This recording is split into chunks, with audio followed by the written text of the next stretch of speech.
जय माँ इंद्राक्षी। आइए जाने 3 कर्म करते समय 3 बातों में सदैव हमें मौन ही रहना चाहिए। वो कौन कौन सी 3 बातें हैं, 3 कर्म हैं। पहला, भजन और भोजन।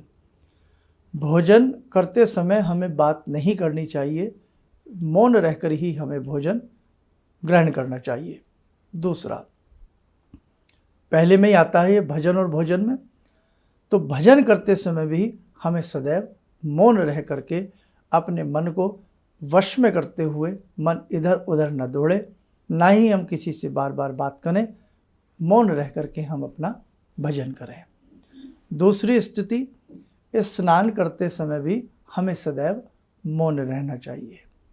हम यज्ञ कर रहे हैं, यज्ञ करते समय भी हमें केवल देवता का स्मरण, यज्ञ देवता का स्मरण, जिस मंत्र से हम यज्ञ कर रहे हैं उस मंत्र के जो देव देवी हैं उनका ही स्मरण करना चाहिए।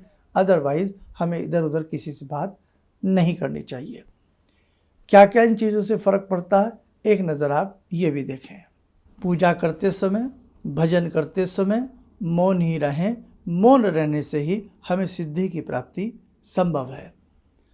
भोजन करते समय भी बोलना नहीं चाहिए, अन्यथा आयु का ह्रास होता है, आयु की कमी होती है। स्नान करते समय भी मौन रहने से लाभ, अगर हम मौन नहीं रहेंगे तो शक्ति का ह्रास होता है, शक्ति कमज़ोर पड़ती है।